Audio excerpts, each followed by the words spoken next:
রাধে রাধে। জয় শ্রীকৃষ্ণ বন্ধুরা, ইন্সপায়ার্ড কৃষ্ণকথা চ্যানেলে আপনাদের সবাইকে সুস্বাগত। ভারতীয় দর্শনশাস্ত্র ও শ্রীকৃষ্ণের বাণী প্রচারই হল এই চ্যানেলের মূল আলোচনার বিষয়বস্তু। বন্ধুরা, আপনারা কি জানেন কন্যা সন্তান কাদের বাড়িতে জন্মগ্রহণ করেন? অর্থাৎ কোন ঘর চয়ন করেন ভগবান কন্যা সন্তানের জন্য? আপনারা শুনলে বন্ধুরা চমকে উঠবেন। আসলে বন্ধুরা, আমরা বহু মানুষই জানি না যে আমাদের বাড়িতে বহু পুণ্য করার পর একজন কন্যা সন্তান জন্ম নেয়। তারা ভাবে যে তাদের বাড়িতে কন্যা সন্তান জন্ম নিলেই তাদের বাড়ির উন্নতি হয় না। কিন্তু বন্ধুরা, এটি শুধুই মূর্খতা। কারণ বন্ধুরা, মেয়েদের জন্ম যার তার বাড়িতে হয় না। যাদের বাড়িতে বা ঘরে কন্যারূপে মা লক্ষ্মী আসেন তারা খুবই ভাগ্যশালী হন।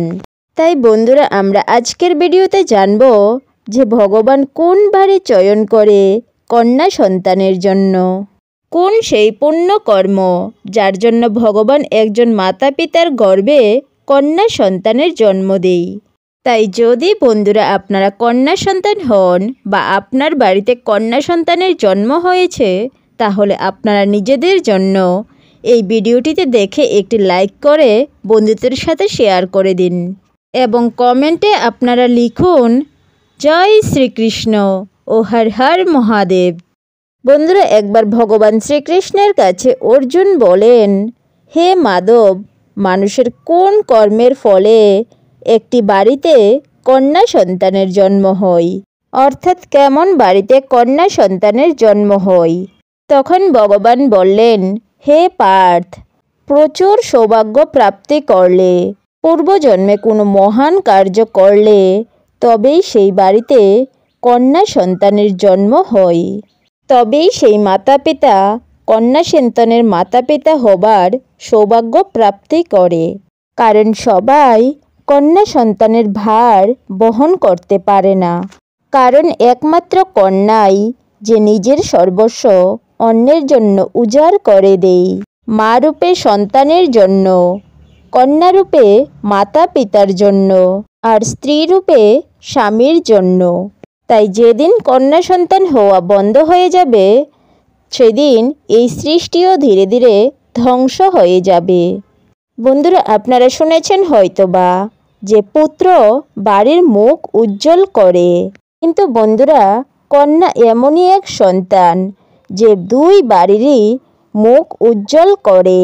এক তার নিজের বাড়ি আর দুই তার স্বামীর বাড়ি। তাই ব্রহ্মাজি যখন নারী রচনা করেন তখন ব্রহ্মাজিও অবাক হয়ে যান।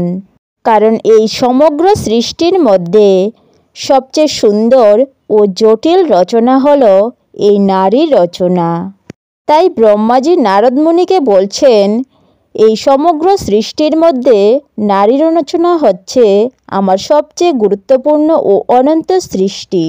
নারীর কাছে কোনো কিছুর কমতি নেই। নারীর কাছে কোনো কাজই অসম্ভব নয়। সে চণ্ডীরূপ ধারণ করে অসুরের বিনাশ করতে পারে, আবার লক্ষ্মী রূপ ধারণ করে সে বাড়ির কল্যাণও করতে পারে। তাই বন্ধুরা, আপনারা হয়তোবা অনেকেই জানেন না, যদি পুত্র সন্তান না থাকে তাহলে পুত্রবধূ বা কন্যাও তার শ্রাদ্ধ আদির কাজ সম্পূর্ণ করতে পারে। কারণ রামায়ণ অনুসারে মাতা সীতাও শ্রাদ্ধ আদির কাজ সম্পূর্ণ করেছিলেন। তাই বন্ধুরা, আমাদের বাড়িতে কন্যা সন্তানের জন্মকে এক উৎসবের মতো পালন করা উচিত। কারণ যে বাড়িতে কন্যা সন্তানের জন্ম হয় সেই বাড়িতে স্বয়ং মা লক্ষ্মীর কৃপা বিরাজ করেন। তাই কন্যা সন্তান আমাদের বাড়ির বোঝা নয়, আমাদের বাড়ির সম্মান। তো বন্ধুরা, আজকের মতো এতটুকুই। ভিডিওটি যদি তোমাদের ভালো লাগে তাহলে অবশ্যই একটি লাইক করো।